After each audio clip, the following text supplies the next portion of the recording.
होगा ना पार्वती। आखिर एक बेटी का बाप जो ठहरा, पार्वती अब उसके हाथ पीले करने का समय आ गया है। पर हमारी आनंदी तो अभी सिर्फ 9 साल की है। अभी तो उसके पढ़ने लिखने और खेलने कूदने के दिन हैं। देख पार्वती, लड़कियां पराया धन होती है और जितना जल्दी इन्हें घर से विदा कर दे उतना अच्छा है। कल से आनंद की पढ़ाई लिखाई बंद। पर बाबू, इसमें मेरी क्या गलती है? आप मुझे पढ़ाई करने क्यों नहीं देते? तेरी गलती है कि तू एक लड़की है। लड़का होती तो क्या बाबू? लड़का होती तो क्या? ए लड़की, ज्यादा जबान ना चला, नहीं तो जबान हलक से खींचकर बाहर निकाल दूंगा। बाबू, मैं पढ़ लिख कर कुछ बनना चाहती हूँ। मेरी पढ़ाई ना रोको बाबू। आनंदी, तुझे पढ़ना है तो पढ़, लेकिन सारी उम्र बाप की छाती पर ये बोझ बनकर ना बैठ। पर बाबू, अभी तो मेरी उम्र पढ़ाई लिखाई की है। मुझे पढ़ लिख कर डॉक्टर बनना है। पढ़ाई पढ़ाई पढ़ाई, आज तो मेरी इन किताबों का काम तमाम करके ही छोड़ूंगा। ये ले। नहीं बाबू, मत पढ़ो बाबू। मत छोड़ी। नहीं नहीं बाबू, नहीं। बाबू, ये तुमने क्या किया? तुमने मेरी इन किताबों को ही नहीं फाड़ा बाबू। मेरी किस्मत फाड़ दी, मेरी किस्मत। ये कापी किताबें ना सिर्फ छोरों के हाथ में अच्छी लगती है, लड़कियों के हाथ में तो सिर्फ मेहंदी अच्छी लगती है, मेहंदी। पर बापू, मैं लड़की हूँ तो क्या हुआ?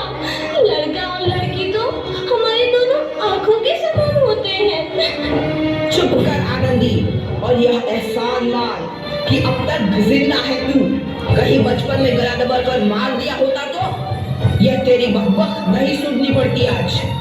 पर बापू, मुझे चूल्हा जलाना अच्छा ना लगे है। देख छोरी, जितना जल्दी हो तू चूल्हा जलाना सीख ले, उतना ही अच्छा है तेरे लिए। और हाँ, तेरा ब्याह तो होगा, वो भी कल के कल। अपना जीवन है तुम्हारी यह कहानी। आंचल में है दूध और आंखों में है पानी। मुझे माफ कर दे बेटी, तेरे बापों के जिद के आगे मेरी एक न चलेगी। माफ कर दे बेटी, मुझे माफ कर दे। इस प्रकार मात्र 9 वर्ष की छोटी उम्र में आनंदी का विवाह गोपाल राव जोशी से हो गया। बाल विवाह एक सामाजिक कुरीति है और इस कुप्रथा का शिकार होना पड़ा आनंदी को। 5 वर्ष बाद आनंदी 14 साल की हो गई है। उसके घर एक शिशु ने जन्म लिया है। देखते हैं आगे क्या हुआ। देखिए ना, इसे क्या हो गया है? इसका माथा तो अंगार की तरह तप रहा है। इसे तो बहुत तेज बुखार है। आप बिना कुछ भी बोलते हैं। दीजिए मुझे। माधव, माधव, जल्दी से वैद्य जी को बुला के लाओ। जी, अभी बुला के लाता हूँ। ये तुम क्या कर रही हो आनंदी? भगवान की विभूति लगा रही हूँ। बस करो आनंदी, ये सब अंधविश्वास है। अरे आप यकीन तो कीजिए, भगवान की कृपा से इसका माथा ठंडा हो रहा है और बुखार भी उतर गया है ना बाबू? देखिए, दीजिए मुझे। उठो बाबू, आंखें खोलो, तुम्हें तुम्हारी माँ बुला रही है। आंखें खोलो, देखिए ना इसे क्या हो गया है। आंखें भी नहीं खोल रहा। आंखें खोलो बेटा। आप चुप क्यों है? आंखें खोलो बेटा, आंखें खोलो। आनंदी, हमारा बेटा कभी आंखें नहीं खोलेगा। नहीं, ऐसा नहीं हो सकता। मेरे बेटे को मुझसे कोई नहीं छीन सकता, कोई नहीं छीन सकता। पागल मत बनो आनंदी। माधव, माधव। आनंदी, बंद करो ये पागलपन। भगवान ने मेरा बच्चा छीन लिया। भगवान ने नहीं, तुम्हारी अशिक्षा और अंधविश्वास ने तुम्हारा बच्चा छीना है। अगर तुम पढ़ी लिखी होती तो आज हमारा शिशु जीवित होता। तुम अनपढ़ थी आनंदी, नहीं, अब मैं अनपढ़ नहीं रहूंगी। नहीं रहूंगी मैं अनपढ़। मैं पढ़ूंगी ताकि कल किसी और आनंदी को इलाज के अभाव में अपना बच्चा ना खोना पड़े। शाबाश आनंदी, के लिए प्रायश्चित भी है। सबसे बेकार तू है नबी। आनंदी, तुम्हारी 12वीं का परिणाम आ गया है। तुमने पूरे कॉलेज में प्रथम स्थान अर्जित किया है। आनंदी, तुम्हारी मेहनत रंग लाई है। तुम्हें शिक्षा वृत्ति मिली है। ये लो तुम्हारे अमेरिका जाने की टिकट। मुझे शिक्षा वृत्ति मिल गई, मैं अमेरिका जा रही हूँ।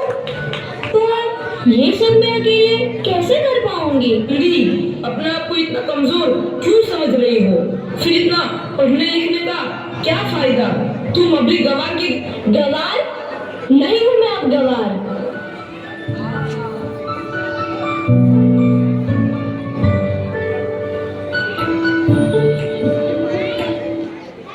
तो इस प्रकार 7 अप्रैल 1883 को आनंदी अमेरिका के पेंसिल्वेनिया के लिए रवाना हुई और 3 साल बाद उन्होंने डॉक्टर ऑफ मेडिसिन की उपाधि प्राप्त कर ली। इधर आनंदी के पिता की तबीयत बहुत खराब है। आगे क्या होता है देखते हैं। लगता है अब मेरे जाने का समय आ चुका है। अब मैं नहीं बचूंगा। ऐसा मत बोलो। शहर के सिटी हॉस्पिटल में अमेरिका से डिग्री लेकर कोई बड़ा डॉक्टर आया है। एक बार वहाँ चलकर दिखा लेते हैं। हाँ, सही बोला भैया। कम से आगे कम आओ। दिल को तसल्ली तो आगे मिल आओ, जाएगी। आगे बढ़ो। हाँ हाँ, चलो चलो जल्दी हॉस्पिटल चलते हैं।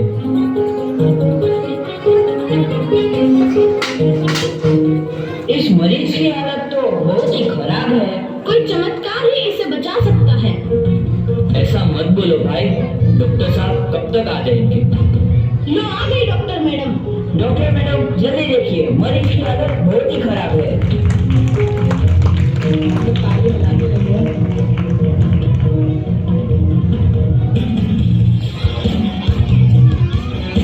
अब आप बिल्कुल ठीक हैं। मौत के मुंह से आपको बचाया है डॉक्टर मैडम ने। डॉक्टर साहब ने मुझे बचा लिया। मुझे मिलना है डॉक्टर साहब से। डॉक्टर साहब नहीं, डॉक्टर मैडम बोलो। डॉक्टर मैडम, उन्होंने ही तुम्हें जीवन दान दिया है। लो आ गई डॉक्टर मैडम, मिल लो उनसे। डॉक्टर मैडम, आपका बहुत बहुत धन्यवाद। आपने मेरी जान बचाई। इसके बदले में मैं गरीब भला आपको क्या दे सकता हूँ?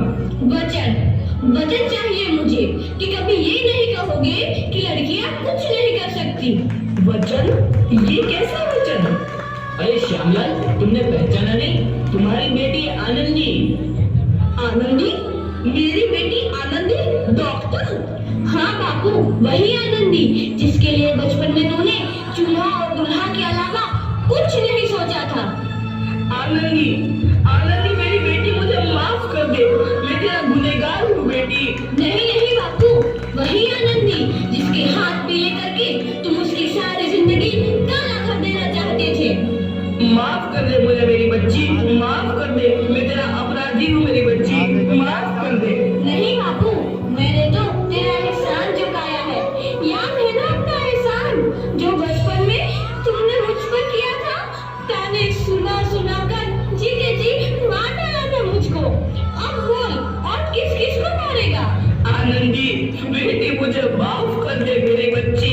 मैं तेरा गुनहगार हूँ। बापू, आपने ही तो बोला था किताबें सिर्फ बेटों के हाथ में अच्छी लगती है, बेटियों के हाथ में तो सिर्फ मेहंदी। बेटों और बेटियों में फर्क करना दो आंखों में फर्क करने समान है। एक का पढ़ना और दूसरे का ना पढ़ना सामाजिक अंधकार है बापू, सामाजिक अंधकार। उपकार मांगता हूँ मैं तुझ जैसी बेटी का, जिसने सारी उम्र मुझसे कुछ ना मांगा। मांगा तो सिर्फ बराबरी का दर्जा। वरना सच तो यह है कि मैं तेरी माफी के लायक भी ना हूँ। मुझे सादा तेरी बराबरी कर सके उसके मैं लायक भी ना हूँ मेरी बेटी, मैं लायक भी ना हूँ।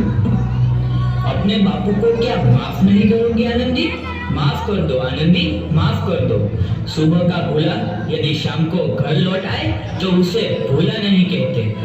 बापू।